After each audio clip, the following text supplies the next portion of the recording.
grade. Et ce matin, ils vont recevoir un grade. Ce n'est pas une cérémonie humaine, c'est une cérémonie divine. Et ils vont recevoir un grade ce matin. Si tu n'es pas jaloux, je veux que tu acclames au Seigneur pour la vie de tous nos étudiants de l'académie. Première promotion. Amen. On peut s'asseoir dans la merveilleuse présence du Seigneur. Mais je veux que tu te tournes vers un voisin, que tu lui dises que tu es content de le voir aujourd'hui. Dis-lui, voisin, je suis très content de te voir. Amen. Dis-lui sincèrement, et je ne sais pas comment tu arrives à le faire sans sourire. Donc, c'est compliqué. Il faut que tu me dises comment tu arrives à dire ça sans sourire. Amen. Je suis très content aussi d'être avec vous. Et par la grâce de Dieu, nous avons commencé à parler de l'amour. Nous avons commencé à parler particulièrement de l'amour selon Dieu.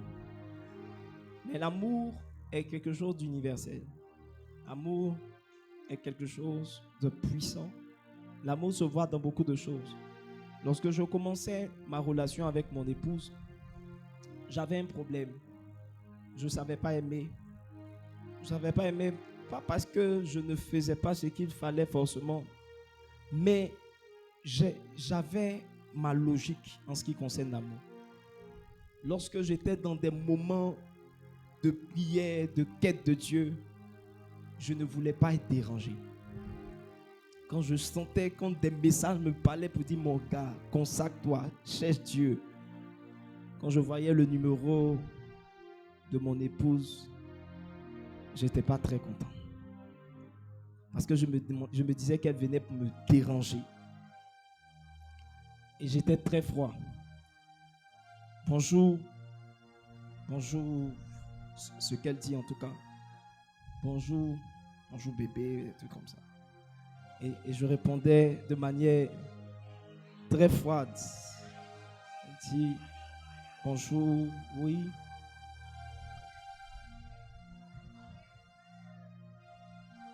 Comment tu vas?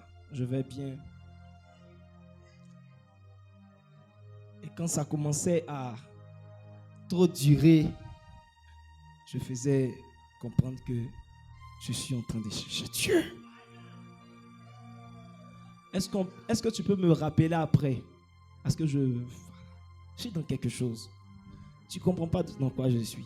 Je suis dans quelque chose. Et j'ai échangé avec mon frère qui m'a fait comprendre qu'en réalité, quand tu aimes là, il n'y a pas un moment.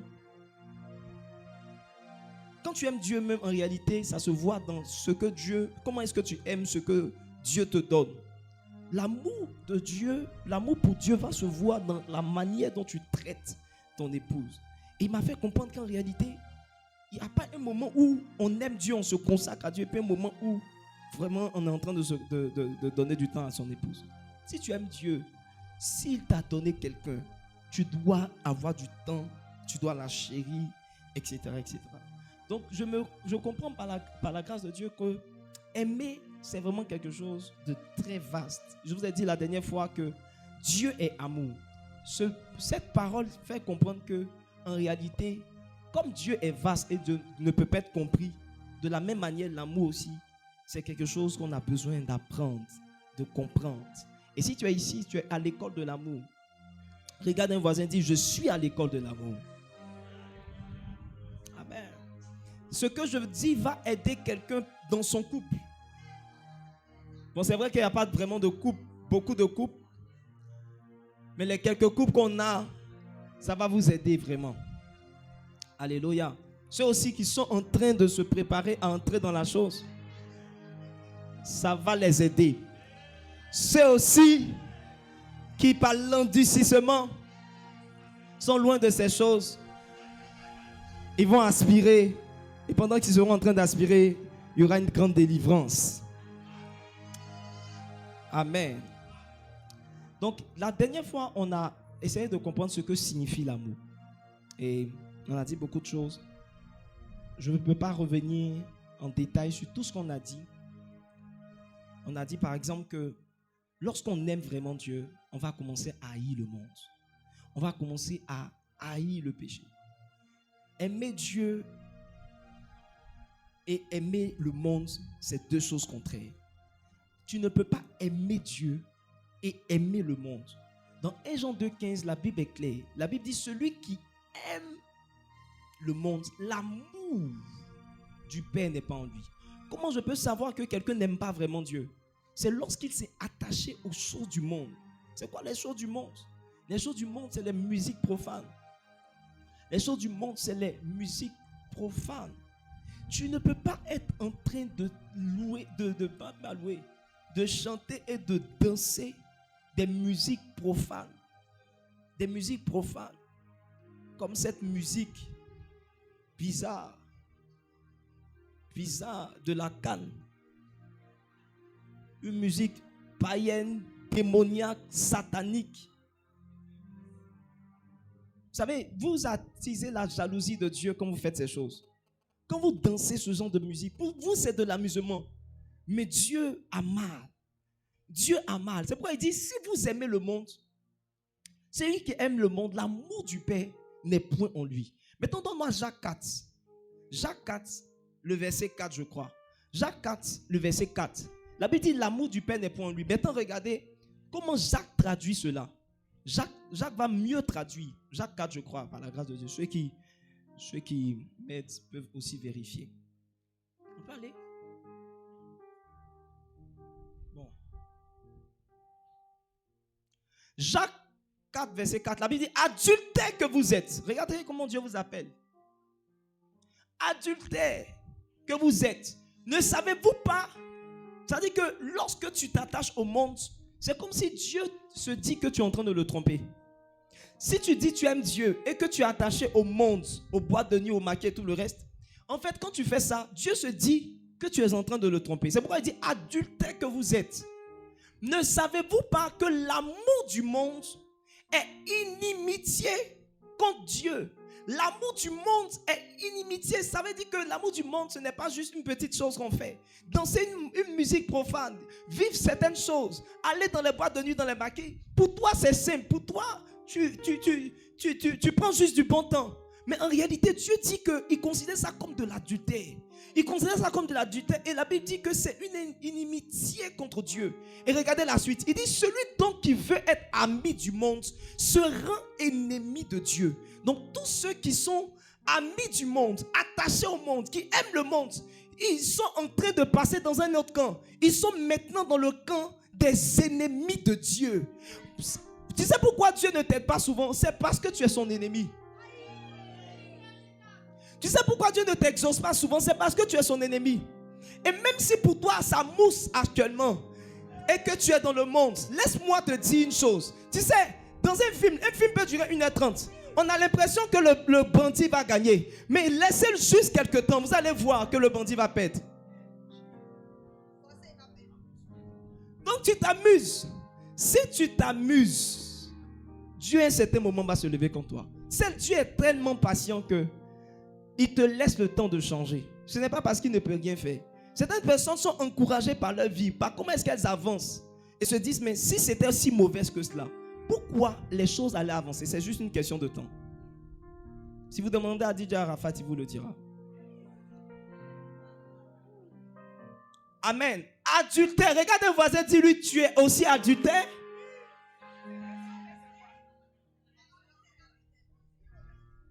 J'espère que les académiciens ne sont pas des adultères.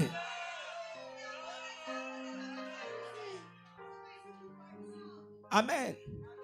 Et on a dit, celui qui aime Dieu aime sa présence. Il dit, affectionnez-vous aux choses d'en haut. Ceux qui aiment Dieu aiment la présence, chérissent la présence de Dieu. Je vais demander à ton voisin, est-ce qu'il aime la présence de Dieu? Oh yes. Est-ce qu'il aime la présence de Dieu? La Bible dit une chose, les premiers disciples, la Bible dit, ils étaient tous assidus, tous les jours.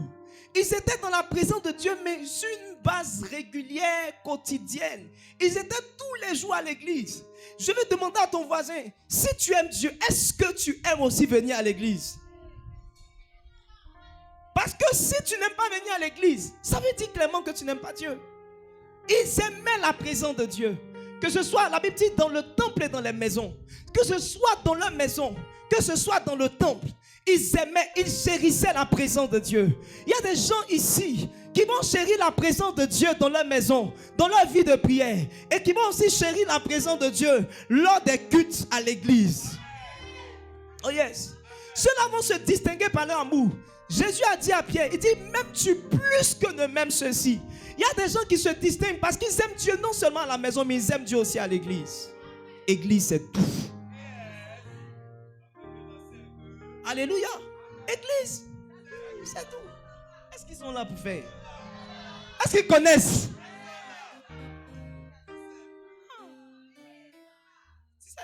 Quand les gens ne sont pas très avancés aussi.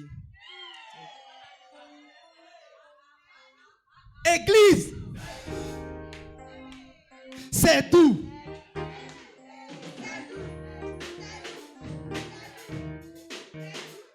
C'est tout. C'est doux.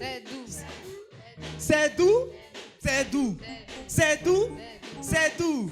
C'est doux. C'est doux. C'est doux. C'est doux. Oh, si tu aimes l'église, si tu aimes la présence de Dieu, acclame très fort le Seigneur.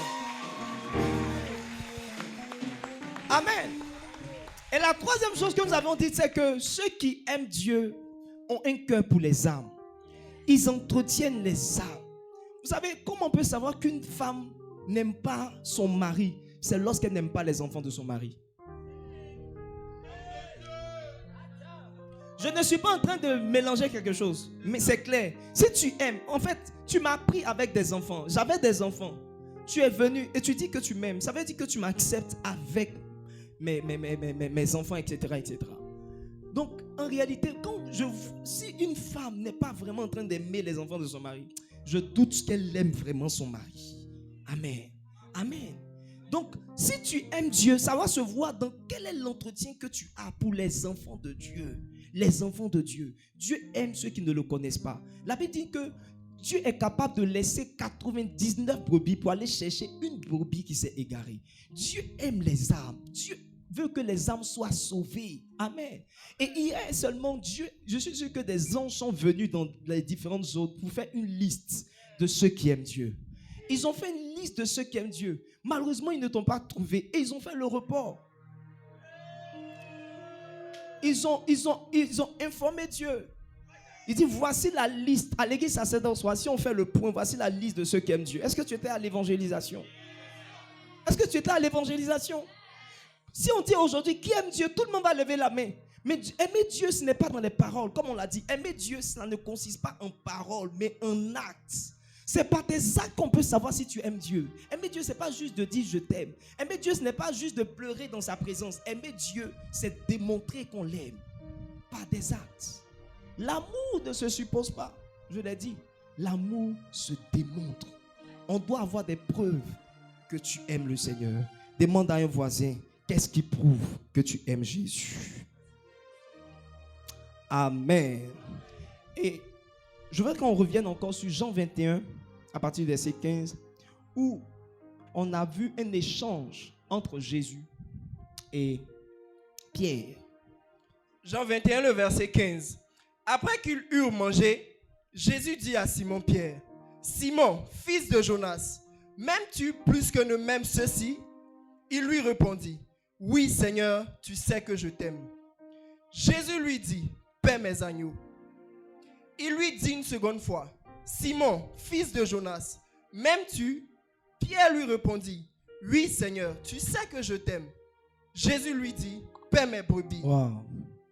Il lui dit pour la troisième fois, « Simon, fils de Jonas, m'aimes-tu » M'aimes-tu? Pierre, attristé de ce qu'il lui avait demandé pour la troisième fois, « M'aimes-tu » Et il lui répondit, « Seigneur, tu sais toutes choses, tu sais que je t'aime. » Jésus lui dit, « Paie mes brebis. » Il dit, paie mes brebis. Donc ton amour pour Dieu va se voir dans ta capacité à paître les brebis.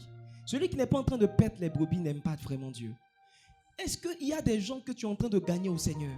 Est-ce qu'il y a des gens que tu es en train de faire venir à l'église? Est-ce qu'il y a des gens que tu es en train d'encadrer, d'aider à marcher avec le Seigneur? Ça me montre si réellement tu aimes Dieu. Chacun doit pouvoir se dire, mais qu'est-ce que je suis en train de faire? Qu'est-ce que je suis en train de faire pour montrer à Dieu que je l'aime? Est-ce que je suis en train de gagner des âmes? Est-ce que je suis en train de chercher des personnes? Est-ce que je suis en train d'encadrer des personnes? C'est dans ta manière d'entretenir les âmes, de perdre les âmes, les brebis du Seigneur, que le Seigneur va voir ton amour. Vous savez, au début même, il a dit, paie mes agneaux. Les agneaux, ce sont les petits des brebis. Ce sont des petits. Vous nous fait comprendre que dans l'amour de Dieu, il y a des personnes, les âmes sont fragiles. Il y a des gens qui sont encore des bébés, qu'il faut pouvoir supporter, qu'il faut pouvoir encadrer, suivre de manière permanente, être vraiment en train de les appeler jour après jour. Dieu veut ce genre d'amour, cet intérêt pour les âmes. Alléluia. Ma prière dans ce mois d'évangélisation, je prie que le Seigneur crée dans notre cœur son amour au nom de Jésus. Je prie que nous sortions pour gagner des âmes.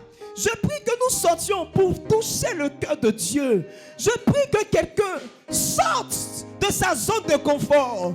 Arrête de se justifier en donnant des excuses pour ne pas être au programme d'évangélisation. Mais je prie qu'il y ait un sursaut d'amour dans ton cœur, une détermination folle à servir le Seigneur. Et je vous ai expliqué que dans le langage, Jésus utilisait un mot grec qui était différent du mot grec que Pierre utilisait. Pendant que Jésus disait, est-ce que tu m'agapao? Quand il dit, est-ce que tu m'aimes? Il utilisait un mot grec, agapao. Et à 2 reprises, Jésus a dit, est-ce que tu m'agapao? Et il a répondu, oui, je te philéo. Il a utilisé un autre mot grec qui n'a pas le même sens d'amour. Je vous ai dit, l'amour, c'est à 3 niveaux. L'amour de l'esprit, l'amour de Dieu, on appelle ça l'amour agapé ou encore agapao en grec.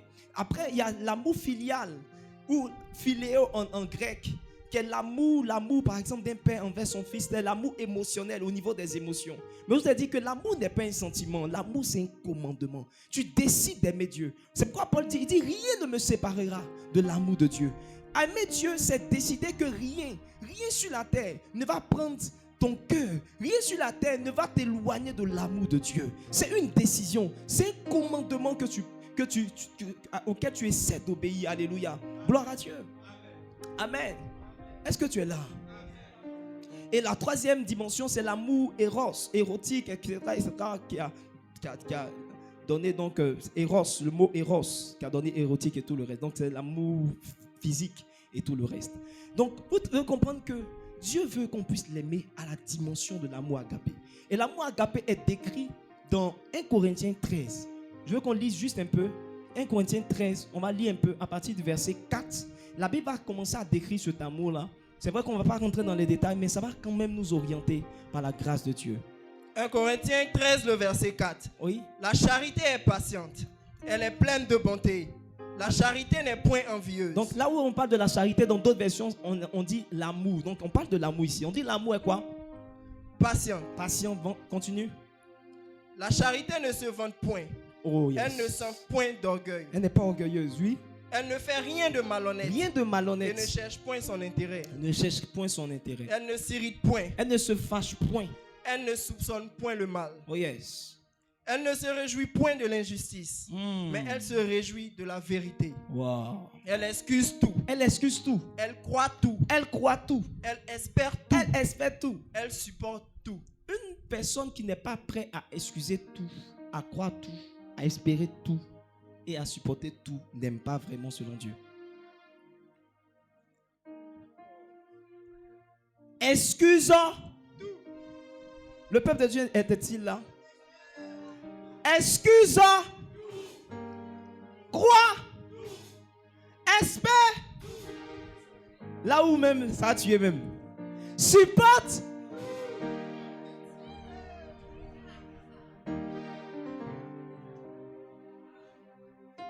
Non, c'est trop grave. Mais Dieu nous demande de l'aimer à cette dimension et de nous aimer dans cette dimension. Amen. Donc on a compris que Pierre n'avait pas pu comprendre réellement quelle est la dimension d'amour auquel Dieu l'a appelé. Et au verset 18 de notre passage, Jean 21, au verset 18, Jésus maintenant va essayer d'expliquer à Pierre ce qu'est l'amour, ou si vous voulez une dimension de l'amour, que je vais m'évertuer à expliquer par la grâce de Dieu. En vérité, je te le dis. En vérité, je te Quand dis. tu étais plus jeune, Quand tu étais plus jeune, tu te saignais toi-même. tu te saignais toi-même. Et tu allais où tu voulais. Et tu allais où tu voulais. Mais quand tu seras vieux, Quand tu seras vieux, tu étendras tes mains. c'est vrai que ce passage a généralement été utilisé pour parler de la maturité. Mais avec ce que vous avez vu dans ce passage de 1 Corinthiens 13, est-ce que si tu n'es pas mature, tu peux pratiquer ce genre de choses? Donc en réalité, c'est vrai que ça parle de la maturité, mais ça parle également de l'amour. Jésus est en train maintenant d'expliquer ou de donner une compréhension de l'amour. Il dit en vérité, si je veux vraiment te faire comprendre, là où je suis en train de t'envoyer, il faut que tu comprennes que l'amour, c'est quoi? Il dit quand tu seras vieux, Mais quand tu seras vieux, tu étendras tes mains. tu étendras tes mains Un autre te scindra. et un autre te scindra Et te mènera où tu ne voudras pas. et te mènera où tu ne voudras pas. Permettez-moi de donner une nouvelle définition à l'amour.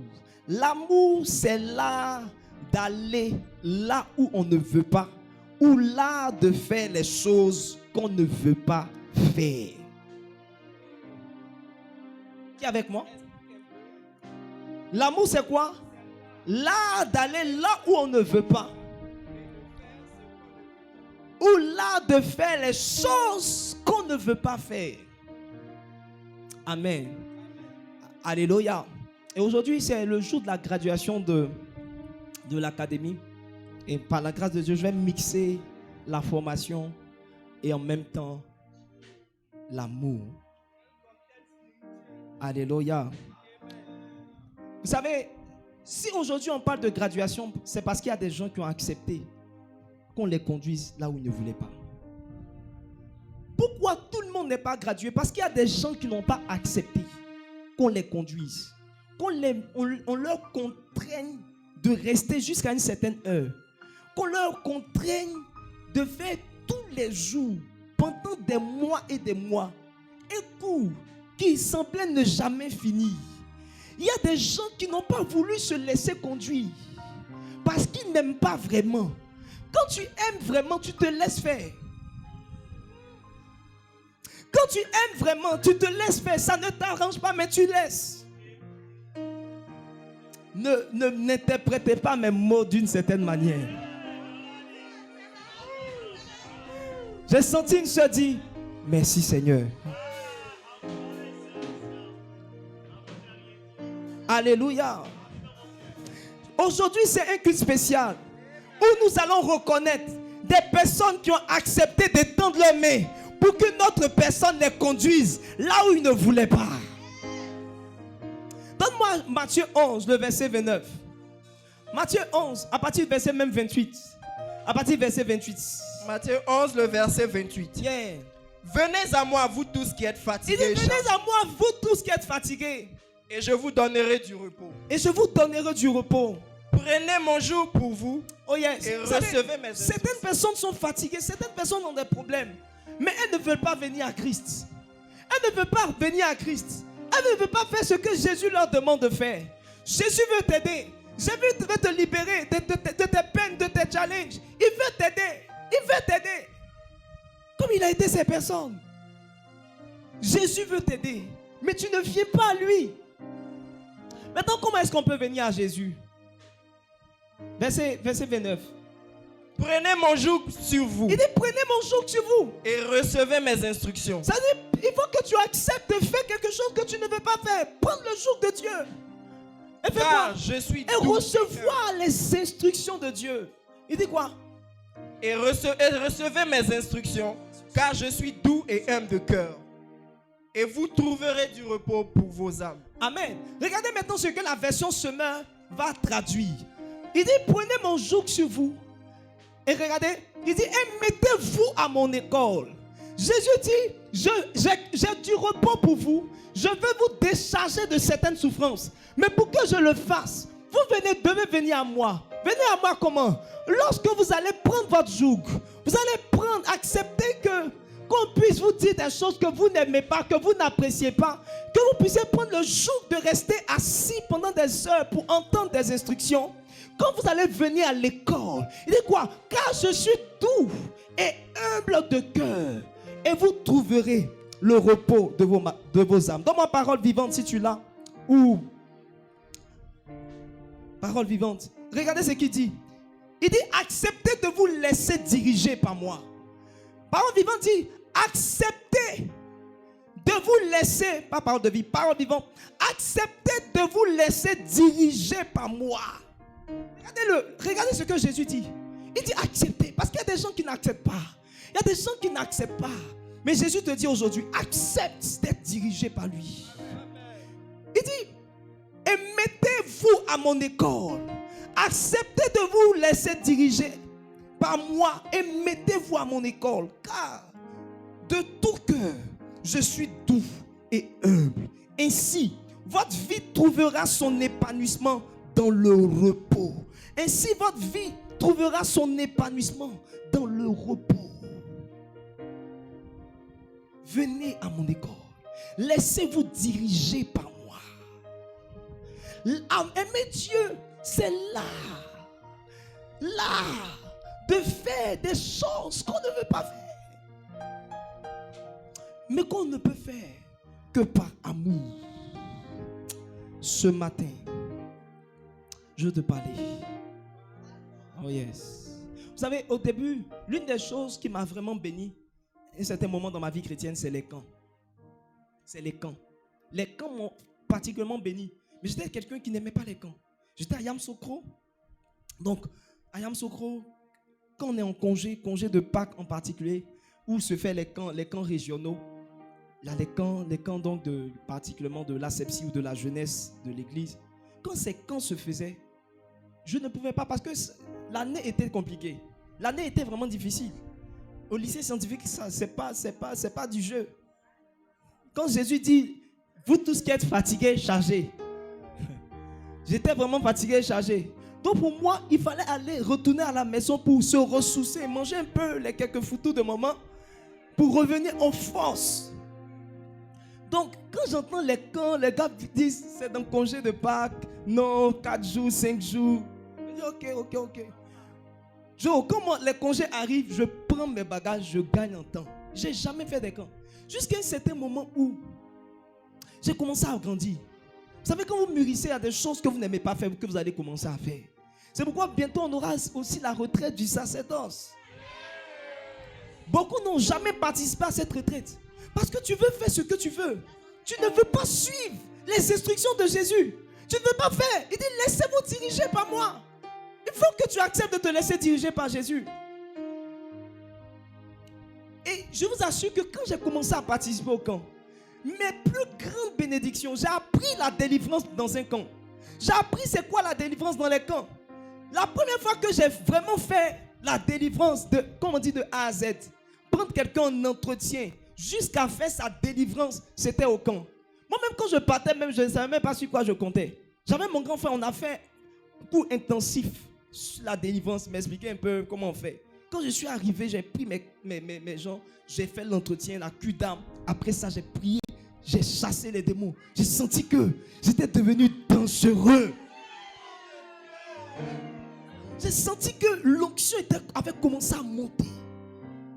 C'est dans le même que j'ai rencontré Fortuna. J'ai rencontré Fortuna. Si je vous parle de Fortuna et moi, vous n'allez pas tout. Non, Fortuna fait bébé gâté même. Elle m'a fatigué. Elle a le don de prophétie. Elle dit non, je ne veux pas prophétiser. Je ne veux pas. Hey! Ton père même il veut. Non, mais elle a beaucoup fatigué. Ouais. Que le Seigneur nous aide. C'est dans les camps que j'ai appris tout ce que je suis en train de vous prêcher. J'ai appris mes meilleures choses, conduire, diriger des gens dans les camps. Dans les camps. Les camps sont formateurs. Mais je n'aimais pas les camps. Jusqu'à ce que j'accepte que quelqu'un me dise de faire quelque chose que je ne veux pas faire. Vous savez, la nature nous enseigne. La Bible dit la nature nous enseigne beaucoup de choses. La nature. Le repos, pour ceux qui conduisent, le repos n'est pas quand vous conduisez. Le repos, c'est quand on vous conduit. Qui comprend quelque chose? Quand vous êtes dans votre Yango et que le chauffeur c'est lui qui se tape. Il est obligé d'être éveillé. Vous pouvez dormir dans votre Django. Le repos ne se trouve pas quand on est en train de conduire soi-même sa vie. Le repos se trouve quand tu as laissé les commandes à quelqu'un d'autre et que tu es là dans une position. Beaucoup de personnes sont en train de souffrir parce qu'elles n'ont pas laissé les commandes. Elles ont toujours aux commandes. Tu es obligé de gérer ta vie. Tu es obligé de veiller. Tu es obligé d'être concentré. Si le diable attaque, tu es obligé. Il n'y a aucune position de repos. C'est pourquoi Jésus dit, viens à mon école. Je vais te mettre dans une position de repos. Je vais conduire ta vie. Tu dois accepter de faire des choses que tu ne veux pas faire. Que quelqu'un d'autre te conduise. Et c'est là que ton repos va se trouver. Beaucoup sont en train de lutter parce qu'ils refusent le joug de Jésus. Les instructions de Jésus. Je vais donc parler ce matin de 5 choses en amour que personne n'aimerait faire sauf par amour. Si vous pouvez enlever le premier en amour, c'est pas grave. 5 choses que personne n'aimerait faire sauf par amour.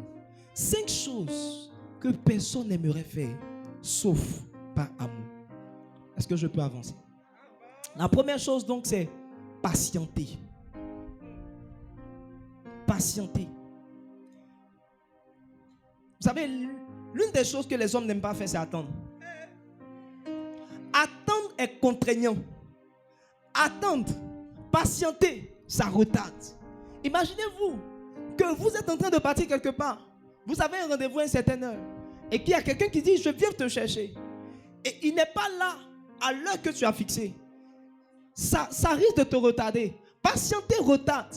Patienter énerve. Patienter énerve. Patienter consomme de l'énergie. Parce que tu es obligé d'attendre. Tu es obligé de prendre plus de temps. Patienter consomme de l'énergie. Patienter t'empêche de faire d'autres choses.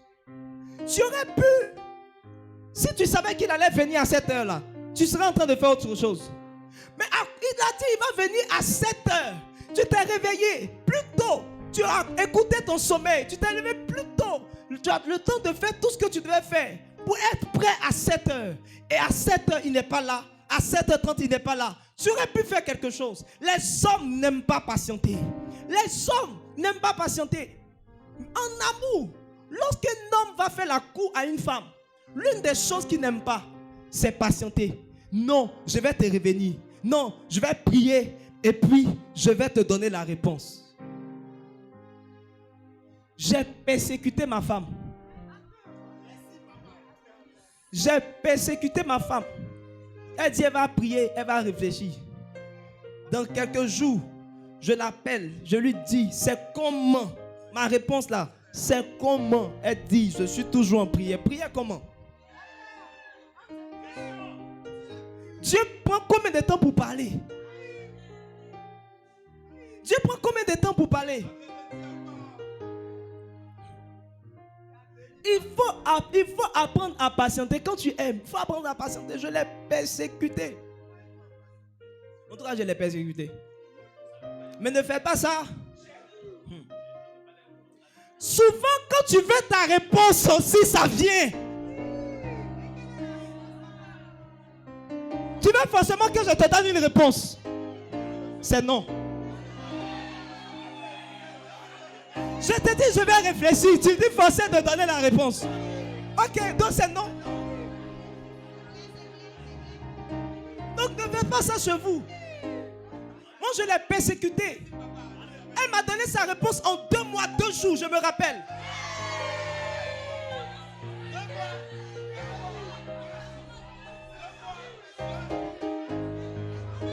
Deux mois.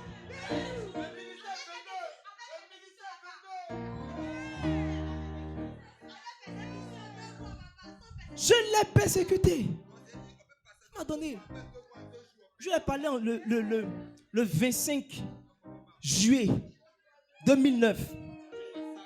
Le 27 septembre 2009, elle m'a donné sa réponse. Qui était oui.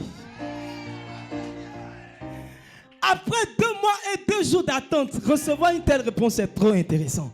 Mais je vous assure, ça, après que j'ai pris le point, et puis j'ai dit, mais attends, Je pensais que c'était une éternité, mais quand je regarde, c'est 2 mois, 2 jours seulement. Aujourd'hui, si je dis à mes filles de ne pas donner leur réponse en 2 mois, 2 jours, par rapport à quoi? Attendez, durez. Durez.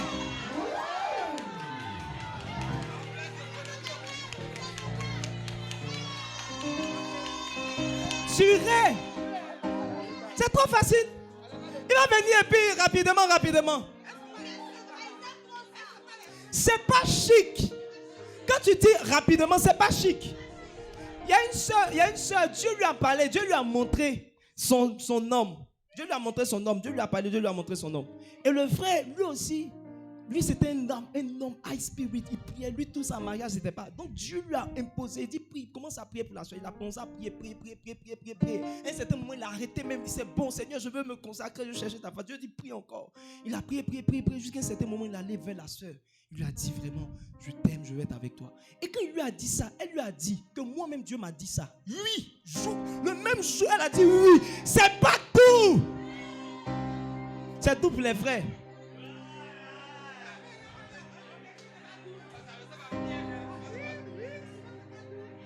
Mais il faut mettre un peu de... Je viens. Les sœurs, oui, mais je viens. Je vais te donner ta réponse. Je suis en train de réfléchir. Parce qu'en réalité, le temps permet d'éprouver l'amour. Il y a des gens, eux là, ils se donnent un certain temps. Quand tu n'es pas en train de donner des réponses, ils passent à un plan qu'on appelle le plan B.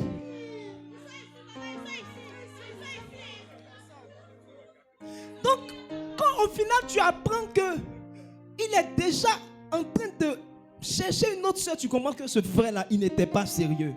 Il y a des gens qui font comme pour tonton. Si ça n'a pas marché ici, ça va marcher ailleurs. L'une des choses importantes dans l'amour, c'est ce qu'on appelle la patience.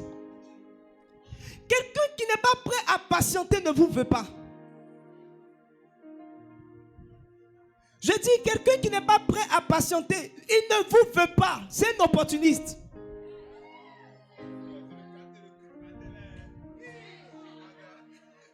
Je dis, quelqu'un qui n'est pas prêt à vous attendre, un homme qui veut rapidement avoir des rapports sexuels avec vous ne vous aime pas. Il ne vous aime pas. J'ai rencontré une soeur. Elle m'a parlé. Elle vendait juste des oranges au niveau de la palmeraie. Elle m'a expliqué sa situation. Elle m'a dit, papa, ceux qui viennent me parler, c'est des gens avec voiture. C'est des gens qui sont véhiculés. Ils ont l'argent. Ceux qui viennent me draguer, ils ont de l'argent. Mais dès qu'ils couchent avec moi, ils disparaissent.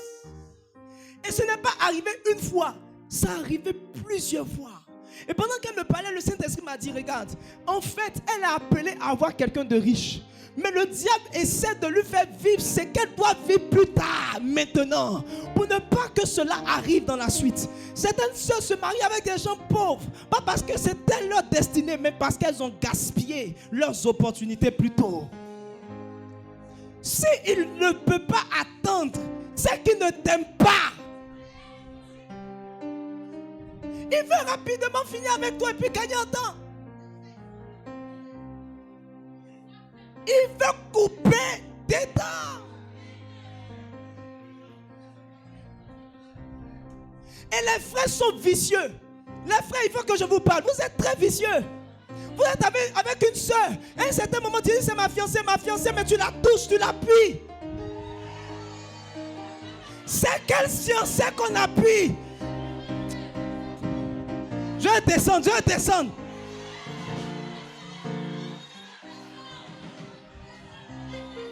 Les frères impudiques comme ça. Tu n'es pas chrétien, tu es encore dans le monde. Je dis, tu es encore dans le monde. Si tu n'es pas prêt à attendre, c'est que tu n'aimes pas. C'est quelque chose graine on fait en 1 heure.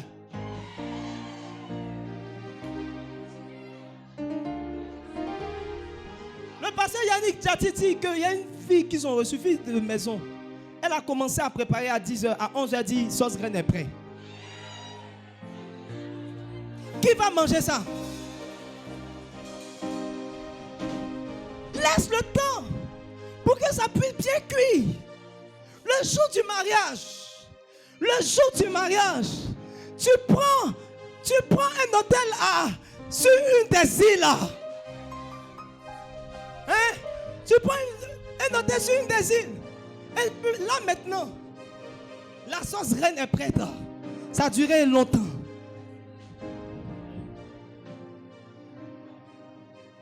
Je me suis rendu compte que même les hommes, si les hommes ne savent pas attendre une femme va prendre le temps de... Bon, ma femme, elle n'a pas ce problème-là. Ma femme, elle est très... C'est moi, elle attend généralement. Mais une femme va prendre son temps. Elle a ses cheveux, elle a le maquillage, l'habit, elle n'a pas encore trouvé. Le jour J, elle n'a pas encore trouvé l'habit. C'est maintenant, elle va chercher la robe qui lui va. Elle va essayer, elle va sentir qu'elle a un peu grossi, donc ça ne, c'est pas ça. Elle avait prévu ça, mais elle se rend compte qu'elle a un peu pris du poids et donc elle ne peut pas porter cette robe. Et elle va commencer à chercher, elle va commencer à tout. Donc finalement, ça te prend du temps. Et si tu n'es pas prêt à patienter, tu n'es pas prêt à aimer aussi. Mais c'est comme si l'amour n'est pas réciproque. Les femmes ne sont pas prêtes à attendre.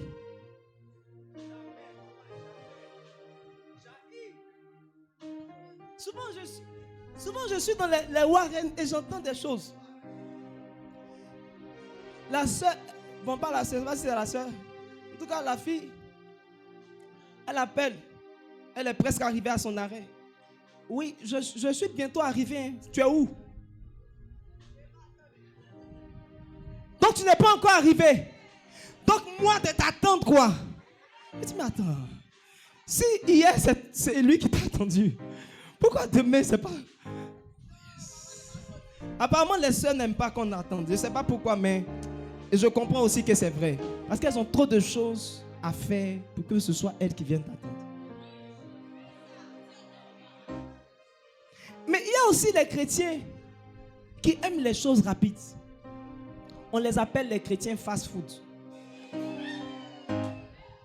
Eux, ils veulent que tout soit fait vite, vite. Quand ils viennent à l'église, après un mois, ils se disent que normalement Dieu doit changer leur vie. Il y a une personne un frère à qui j'ai parlé de la dîme. On était encore ministère et il a payé sa dîme une fois. Et la semaine suivante, quand il est venu, il dit il veut me voir. Je dis pourquoi? Il dit il veut me voir, vraiment que c'est vraiment important. Je dis ok. Et il me dit que la dernière fois il a payé sa dîme. Et il n'a pas vu le changement. Il n'a pas vu le déblocage. Il a payé sa dîme un samedi. Le samedi prochain, il s'est dit que la semaine là, Dieu va le bombarder de grâce. Il y a des chrétiens qui ne sont pas prêts à attendre. En fait, vous n'aimez pas Dieu. Vous n'aimez pas Dieu. Un homme de Dieu a dit que les fidèles n'aiment pas les hommes de Dieu, mais ils aiment les grâces des hommes de Dieu. Et les hommes de Dieu n'aiment pas les fidèles, ils aiment l'argent des fidèles. C'est une relation intéressée. Il n'y a pas véritablement d'amour. Beaucoup sont à l'église pour des intérêts, pour des choses qu'ils peuvent obtenir. Ils ne sont pas prêts à attendre. La Bible dit dans, je crois, Lamentation 3, le verset 16, il dit, verset 26, il dit, il est bon d'attendre en silence le secours de l'Éternel. Il est bon d'attendre en silence le secours de l'Éternel. Ceux qui sont prêts à aller loin avec Dieu sont prêts à l'attendre. Lorsque le peuple d'Israël a fait un veau d'or, c'est parce qu'ils ont vu que Moïse avait commencé à prendre du temps. Les gens qui ne sont pas prêts à attendre n'aiment pas vraiment Dieu. Ce sont des opportunistes. Ils sont dans la présence de Dieu pour ce que Dieu peut leur donner. Quand Dieu tarde, quand Dieu n'est pas en train de les exaucer, ils se fâchent. Ils ne viennent plus à l'église. Ils disent vraiment, je suis venu, je prie, le pasteur prie pour moi, il prophétise, mais je ne vois pas de changement. Les gens rendent les témoignages, mais moi je ne vois pas. En réalité, est-ce que tu aimes? Quand tu aimes, la Bible dit, l'amour ne rejette point son intérêt. Tu es là et tu patientes. Le jour où Dieu va le faire, il va le faire. Mais tu es là, c'est lui qui t'intéresse, c'est sa présence qui t'intéresse. Ce n'est pas ce qu'il peut te donner qui t'intéresse, mais c'est sa présence. Alléluia. Ceux qui aiment Dieu sont prêts à attendre. Attendre pendant 9 mois pour faire des cours. Attendre pendant 9 mois pour être aiguisé, Attends pendant 9 mois pour que Dieu les bâtisse. Est-ce que tu aimes Dieu? Tu es pressé de partir à la maison juste après le culte. C'est parce qu'en réalité tu ne l'aimes pas. Tu n'aimes pas sa présence. Tu es pressé parce que tu es dérangé par sa présence. Parce que tu n'aimes pas sa présence. Mais quelqu'un qui aime Dieu est prêt à attendre. Quand le culte finit, il est là. Il va faire ses réunions de tribu. Il va causer un peu. Après avoir causé, il va s'asseoir. Il va faire l'académie. L'académie va durer 9 mois. Mais il est là parce qu'il aime Dieu. Il aime la présence de Dieu. Il aime être enseigné. Il aime être bâti. Où sont ces gens qui aiment Dieu et qui sont prêts non seulement à attendre dans sa présence pour recevoir l'exaucement, mais pour venir aussi dans son école, apprendre pendant des mois, pendant des années, que le Seigneur les bâtisse. Est-ce qu'il y a encore des gens qui aiment Dieu dans cette salle? La deuxième chose que les gens n'aiment pas faire sauf par amour, c'est dépenser. Les gens ne font rien sans intérêt. Il est difficile de dépenser pour une personne qu'on n'aime pas. Il est vraiment difficile. Dans Matthieu 6, le verset 21, la Bible dit que là où est ton cœur, ou là où est ton trésor, là aussi sera ton cœur. Le cœur, ou si vous voulez, le trésor suit le cœur. Le trésor suit le cœur. Là où ton argent s'en va, montre la personne ou la chose que tu aimes le plus. C'est pourquoi je me suis déterminé, lorsque je fais le point de mes dépenses, la plus grande dépense va chez Dieu. Quand je fais le point, ma maison me coûte quelque chose. Mais si je fais le point de mes dépenses, en prenant ma dîme, en prenant mes offrandes, si je fais le point, je donne plus à Dieu qu'à un propriétaire de maison. Je donne plus à Dieu qu'à toute autre personne, qu'à mon épouse. Je donne plus à Dieu qu'à mes enfants. Je donne plus à Dieu. Personne ne peut venir me dire que je donne à mon épouse, je donne à un propriétaire plus qu'à Dieu. Ceux qui sont en train de louer des maisons, prenez le montant de votre salaire, sinon de votre loyer. Et je me pose la question, est-ce que vous êtes en train chaque mois de donner au moins ce montant à Dieu? Vous êtes en train clairement de dire, vous êtes en train de clairement dire que vous n'aimez pas Dieu. Vous aimez un propriétaire de maison plus que Dieu. Quelqu'un qui ne vous connaît même pas. Quelqu'un qui n'est pas mort pour vous. Quelqu'un qui vient vous encaisser le 5 du mois. Vous l'aimez plus que vous n'aimez Dieu. Alléluia. Vous savez, pour moi, un chrétien qui ne paye pas sa dîme, il est en train de clairement dire qu'il n'aime pas Dieu. Si tu ne peux pas donner 10% à Dieu, c'est que tu ne l'aimes pas. Dépenser est une chose qu'on ne peut faire que pour une personne qu'on aime. C'est pourquoi je dis que quand tu aimes, tu ne comptes pas. Quand tu aimes, tu ne réfléchis pas. Quand tu aimes, tu donnes. Je dis quand tu aimes. Jean 3,16, un passage que nous connaissons. Il dit car Dieu a tant aimé le monde qu'il a donné. Quels sont ces hommes qui aiment sans donner? Si tu aimes, tu dois. Touche un frère. Si tu as une soeur, touche un frère et dis-lui tu dois donner. Il ne faut pas calculer. Le pasteur t'a dit il ne faut pas calculer. Il dit tu ne peux pas aimer sans que ta poche ne chauffe. Si tu aimes, ta poche doit chauffer. Amen. Et quand on aime Dieu, on est prêt aussi à payer un prix. Lorsqu'on aime Dieu, on est prêt aussi à payer un prix. Je ne vois personne qui aime Dieu qui ne paye de prix, qui ne dépense de l'énergie, qui ne fait un certain nombre de sacrifices.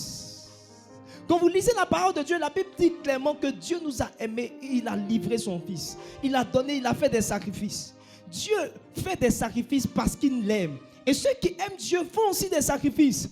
Ceux qui aiment Dieu donnent librement à Dieu. Ceux qui aiment Dieu peuvent aussi dépenser pour se former, pour acheter des livres, pour se bâtir.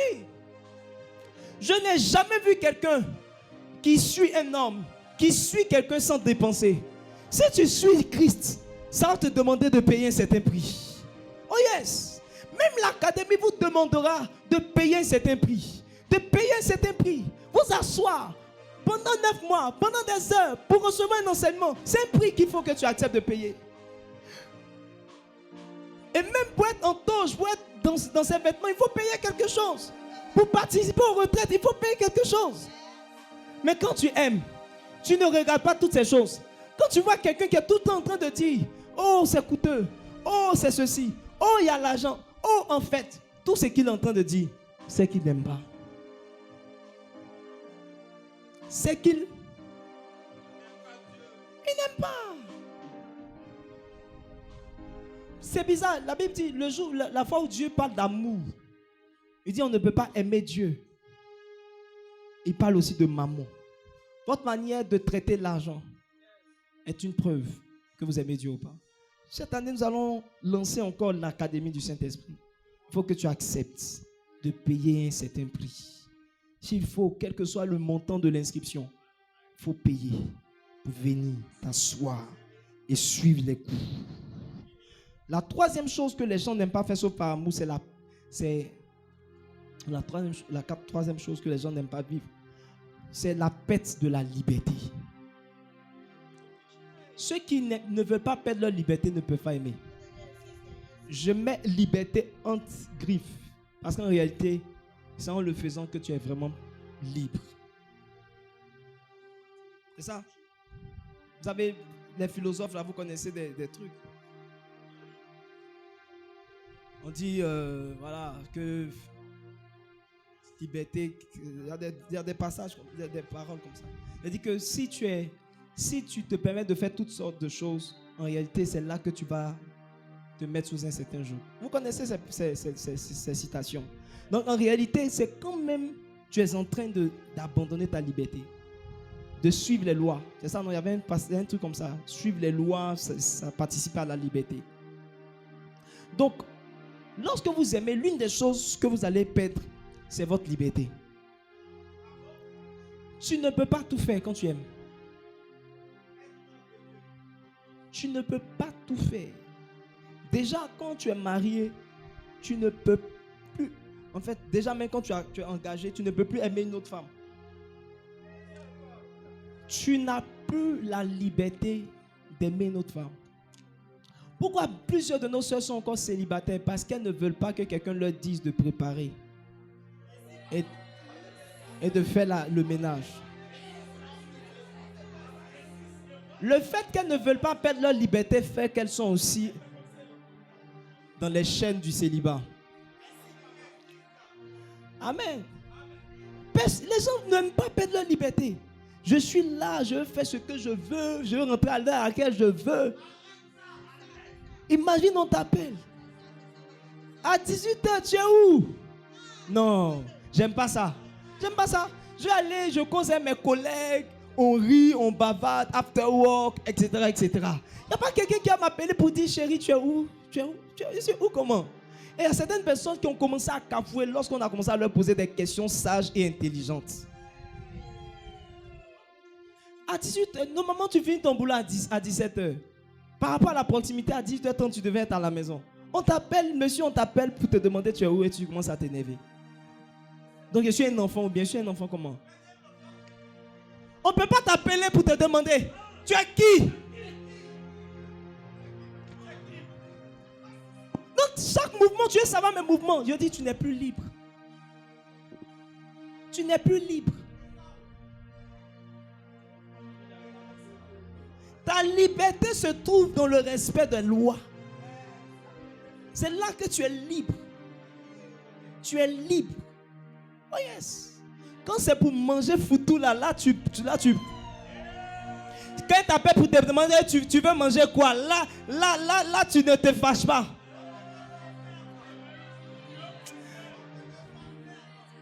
Je suis en train de parler à des couples.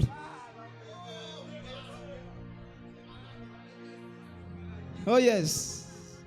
Quand vous aimez, vous êtes prêts. Vous êtes prêts à faire des concessions. Vous êtes prêts à perdre votre liberté. C'est pourquoi ceux qui sont égoïstes ne peuvent pas durer en amour. Ceux qui sont égoïstes, ils ne peuvent pas. L'égoïsme se perd dans l'amour. Ou fait perdre l'amour. Ceux qui sont égoïstes, tout le temps en train de penser à eux, leur intérêt, ma volonté, mon intérêt, etc. etc. C'est pourquoi, à un certain moment, quand vous aimez, vous commencez à faire passer l'intérêt de la personne que vous aimez avant vos intérêts. C'est pourquoi vous allez voir certaines personnes, on va leur dire, certaines personnes vont dire, André, que ta femme t'a bassé, elle ne m'a pas bassé. Il y a le pasteur Jean-Baptiste. Il dit, certaines personnes sont venues dire, André, que ta femme elle t'a bassé. Il dit que si tu connais le féticheur là, il faut lui dire de me basser encore plus. Le monsieur, il n'est pas bien habillé, mais sa femme est bien habillée. Le monsieur, il n'a pas l'argent pour faire certaines choses. Il n'a pas l'argent pour se coiffer, mais sa femme est toujours bien coiffée et bien habillée. C'est de l'amour. Ce n'est pas de l'idiotie, c'est de l'amour. Des fois, tu n'as même pas. C'est pourquoi certaines fois, quand certaines personnes invitent certaines soeurs au restaurant, ils disent qu'ils n'ont pas faim. Ce n'est pas parce qu'ils n'ont pas faim. Il dit non, je prendrai juste un verre de jus. La faim qui est en train de te fatiguer là, c'est un verre de jus seulement. Il parle comme un dieu. Il dit, si tu veux le dessert aussi. Mais pendant qu'il te pose la question, même son cœur bat. Il dit même prends, non, ne regarde pas les prix. Mais il dit dans son cœur, pardon, aie pitié. Si tu m'aimes vraiment. Le gars, il souffre parce qu'il aime. Quand tu aimes, tu fais passer tes intérêts. Les intérêts de la personne que tu aimes avant tes propres intérêts. C'est pourquoi je crois que tous ceux qui aiment vraiment Dieu vont commencer à faire passer les intérêts de Dieu avant leurs propres intérêts. Il y a des gens qui aiment Dieu ici, qui vont commencer à mettre les intérêts de Dieu avant leurs propres intérêts. Et si les intérêts de Dieu, c'est la croissance, si les intérêts de Dieu, c'est gagner des âmes, ils sont prêts à se former pour devenir des ouvriers que Dieu pourra utiliser pour étendre son règne. Parce qu'à un certain moment, tu ne regardes plus à toi. Ce n'est plus juste une question de toi, de ce que tu vas recevoir, mais tu penses au royaume de Dieu. Tu penses à devenir un instrument. La Bible dit, le royaume, la moisson est grande, mais il y a peu d'ouvriers.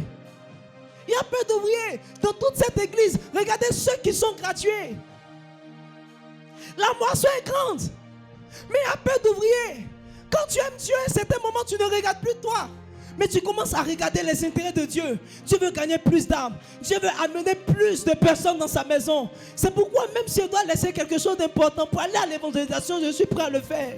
Même si je dois laisser quelque chose d'important pour ne pas partir à la maison, m'asseoir pour faire l'académie, je suis prêt à le faire. Parce que j'aime Dieu et je veux que le royaume de Dieu avance. Je ne sais pas s'il y a des amoureux de Dieu ici. La quatrième chose que les gens n'aiment pas faire sauf par amour, c'est avoir tort. Avoir tort.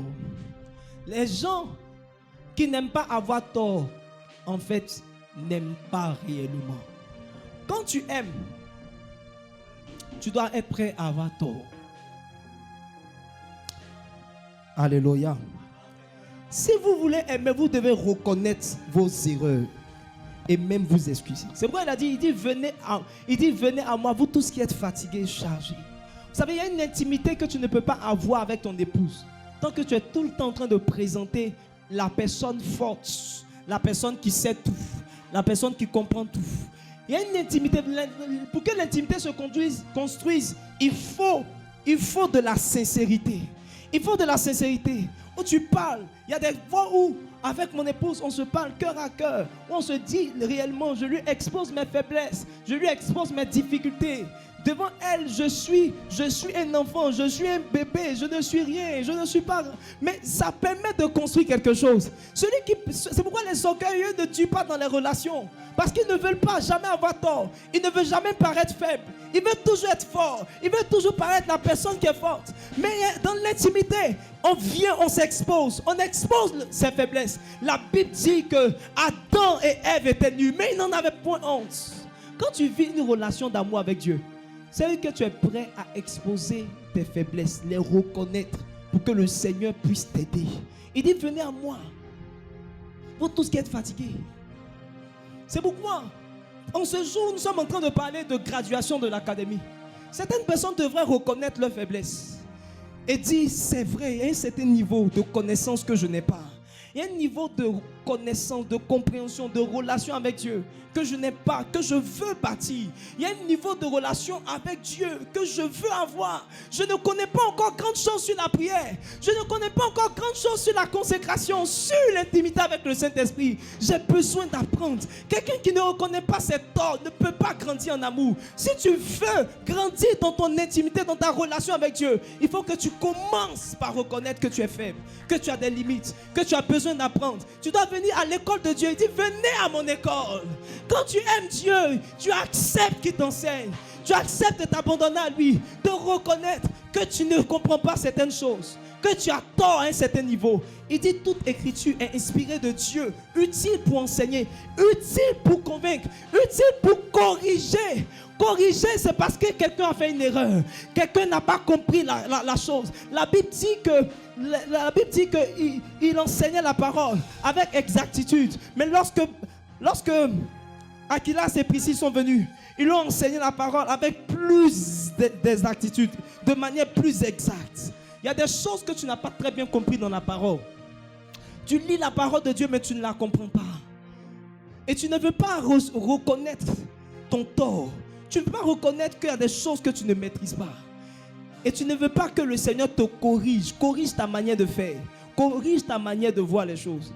Il y a une parole, excusez-moi le terme, mais il y a une parole un peu idiote que certaines personnes disent. Elles disent, tu m'as aimé comme ça, donc il faut me laisser comme ça. Vous savez, il y a un adage qui dit, tout change, tout évolue, sauf...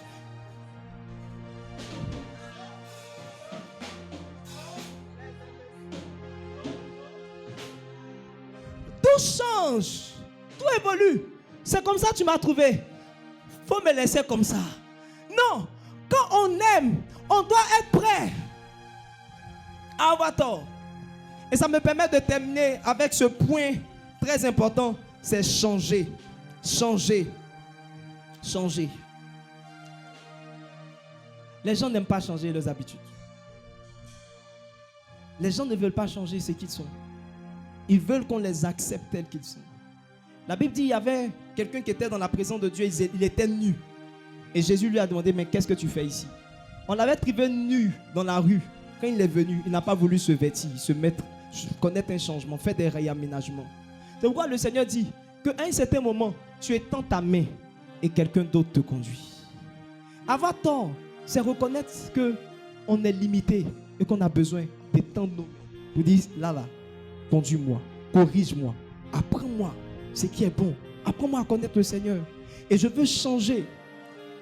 Je veux me remodifier. Je veux repenser. Repenser. Moi, ma mère dans la foi, elle ne mettait pas de mèche. Ma mère dans la foi, elle ne mettait pas de rouge à lèvres. Mais quand elle s'est mariée, elle n'a pas rétrogradé. Elle a juste accepté de changer pour faire plaisir à son mari. Elle a commencé à mettre des rouges à lèvres. Elle a commencé à mettre des mèches, des tissages. Pour ceux qui ne comprennent pas, ils seront choqués. Mais elle n'a pas changé. Elle est restée consacrée à Dieu. Mais elle a juste compris que son mari la voulait d'une certaine manière. La voulait habillée, vêtue, présentée d'une certaine manière. Elle a accepté de changer. Peut-être que tu es entré dans quelque chose, mais tu dois accepter de changer. On t'a pris, on t'a aimé tel que tu es, mais on veut que tu sois amélioré. On voit une version améliorée de toi. Et Dieu aussi voit une version améliorée de toi, mon frère. Peut-être que tu es rentré à l'église avec l'impudicité. Tu es rentré à l'église dans le mensonge. Tu es rentré à l'église avec une certaine vie. Mais le Seigneur veut te changer. Le Seigneur veut te transformer. L'académie du Saint-Esprit, c'est une école de transformation.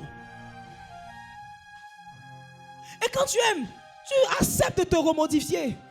Tu acceptes de changer, de te reconstruire, de te rebâtir. Si quelqu'un aime Dieu, il doit accepter que Dieu fasse de lui ce qu'il veut. Tu dois venir dans la présence de Dieu et dire, Seigneur, non pas ce que je veux, mais ce que tu veux. Ce matin, quelqu'un veut prier avec moi. Si tu aimes le Seigneur, je pense que tu devrais prier avec moi et dire, Seigneur, je vais accepter de faire les choses que je ne voulais pas faire. Et particulièrement tout ce qui concerne ma formation, tout ce qui concerne mon apprentissage. Je veux que quelqu'un se tienne debout et prie avec moi. Et on va dire au Seigneur, prends ma vie, je me livre à toi. Rakayando, Shabababaya. Je me livre entièrement. Lendo Salabaya. Rantelebe. Commence à prier le Seigneur. Dieu est en train de nous parler de l'amour. Mais il nous a expliqué que l'une des dimensions de l'amour, c'est accepter de faire les choses qu'on n'aime pas, qu'on ne veut pas faire. S'asseoir pendant des mois et des mois pour recevoir des coups. C'est des choses que les gens n'aiment pas faire. Mais quand tu aimes Dieu, tu commences à dire, il faut que je revoie, il faut que je change, il faut que je sois patient et que je laisse le Seigneur faire le travail qu'il veut faire en moi. Je comprends que Dieu a besoin d'ouvriers dans sa maison. Même si j'ai des choses à faire, je comprends que les intérêts de Dieu passent avant mes propres intérêts. Je comprends que les intérêts de Dieu passent avant mes propres intérêts. Commence à prier et dis, Seigneur, je veux t'aimer comme tu veux que je t'aime. Je veux patienter dans ta présence pour attendre jusqu'à ce que tu te révèles à moi, jusqu'à ce que tu m'exauces. Seigneur, je veux attendre jusqu'à ce que tu me donnes cette forme, que tu me baptises. Est-ce que quelqu'un est en train de prier? Est-ce que quelqu'un est en train de lever sa voix? Est-ce que quelqu'un est en train de parler à Dieu? Dis cela au Seigneur. Dis, Seigneur, oh oui, je veux dépenser tout ce qu'il faut, dépenser de l'énergie pour te connaître, pour apprendre de toi, pour grandir en toi. Je vais acheter une Bible d'études. Je vais acheter, dépenser quelque chose, dépenser de l'argent. Oh yes, venir à l'académie, dépenser de l'énergie, dépenser de l'argent pour me former. Parce que je veux te montrer que je t'aime. Je veux te montrer que je t'aime. Je veux te montrer que je t'aime. Je suis prêt à supporter. L'amour supporte tout. L'amour supporte tout. Des mois et des mois en train de supporter la même place, la même position. Je veux perdre ma liberté. Je veux perdre ma liberté. Je veux perdre ma liberté. Parce que je veux t'aimer. Je veux avoir une relation avec toi. Je veux perdre ma liberté. Perdre ma liberté. Commencez à faire ce que tu veux. Commencez à faire ce que tu veux. La baba baché. Rokondo loboyo. Élève ta voix, prie avec moi. Prie avec moi. Prie avec moi. Accepte qu'il y a quelque chose que tu n'as pas compris. Tu as tort à un certain niveau. Il y a des choses que tu ne comprends pas. Il y a des choses que tu fais mal. Il y a des choses que tu penses mal. Mais le Seigneur veut changer ta manière de penser, ta manière de voir les choses. Le Seigneur veut changer. Le Seigneur veut te donner de revoir, de repenser cette manière de faire. Dans le nom de Jésus, commence à prier. Dis, Seigneur, je suis prêt à changer. Changer pour toi. Changer pour toi. Me modifier pour toi. Tu es tout pour moi. Je suis prêt à aller dans ton école. Dans ton école, là où tu te transformes, là où tu changes. Je suis prêt. Je suis prêt. Je suis prêt. Je suis prêt. Je suis prêt. Londo lobo yondo shendele bele bele bele. Yondo lobo shendele bele bele bele bele. Mandele bele bele bele bele bele bele bele bele bele.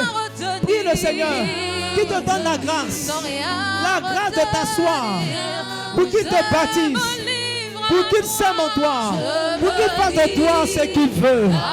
Dans le nom de Jésus de Nazareth. Merci Seigneur pour ta grâce. Dans le nom de Jésus. Amen.